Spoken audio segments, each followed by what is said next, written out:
এই যে দেখতে পাচ্ছেন সৌদি আর আনাজ কানাজ দেখেন কত সুন্দর পরিষ্কার, সব জায়গাতেই পরিষ্কার পরিচ্ছন্ন। আর এই পরিষ্কার পরিচ্ছন্ন কাজ অধিকাংশই যারা কাজ করে এই কাজ অধিকাংশই বাংলাদেশি। তারপরেও এখানেও আছে কঠোর আইন, মনে করেন যেখানে সেখানে ময়লা আবর্জনা ফেলা নিষেধ। যদি পুলিশে দেখে বা ক্যামেরায় ধরা পড়ে তাহলে 100 রিয়াল জরিমানা আসে।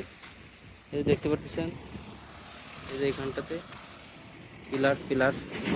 পিলারের সাথে দেখেন এই যে ময়লা রাখার জন্য একটা পিলারের মতনই দেখলে মনে হবে পিলার, কিন্তু আসলে পিলার না। এই যে এখানটাতে ময়লা রাখা হয়েছে, আর এইগুলো এখান থেকে বাঙালিরা সংগ্রহ করে। এবং এই যে বড় ড্রাম আছে, তো এইখানটাতে দেখতে পাচ্ছেন বড় ড্রাম, ওই ড্রামে তারা এখান থেকে নিয়ে ওখানেই ফেলে। এখানকার দায়িত্বে যে আছে যে মূলত এখানে পরিষ্কার পরিচ্ছন্ন করে, আমি আসলে তার সাথে কথা বলার চেষ্টা করেছিলাম, বললাম যে ভাই তার সাথে কিছু কথা বলতেছি, কিন্তু সে আমাকে বললো ভাই আসলে এটা সমস্যা, করা যাবে না। তো সে বললো যে না ভাই এটা করা যাবে না, আমার অনেক সমস্যা হবে, যদি ভিডিও কেউ দেখে আপনি করতেছেন এখানে সবসময়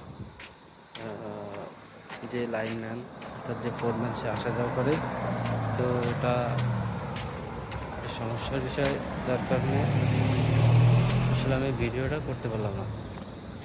তারপরেও তার সাথে অনেকক্ষণ কথা হয়েছে, তো তার সাথে কথা বলে যেটা জানতে পারলাম, এখানে যারা পরিচ্ছন্ন কর্মী আসে তাদের বাংলাদেশ থেকে অনেক পলিগন দেখায়, অনেক কিছু বলে যে বেসিক বেতন 800 থেকে 1000 রিয়াল, এবং এটা বাইরে কাজ করার সুযোগ আছে। আর অনেকে 70,000 80,000 টাকাও ইনকাম করে। মূলত এই প্রলোভন থেকে একদল দালাল চক্র তাদেরকে সৌদি বা অন্যান্য দেশে পরিচ্ছন্ন কর্মী হিসেবে নিয়ে আসে, এবং পরবর্তীতে তারা সৌদি আসার পরে তাদের বিষয় সম্পর্কে, তাদের কাজ সম্পর্কে, তাদের সিস্টেম সম্পর্কে এবং তাদের মাসিক কত স্যালারি পড়বে এটা তারা এখানে আসার পরেই বুঝতে পারে, এবং তাদের কাজ মূলত কী এটাই বুঝতে পারে।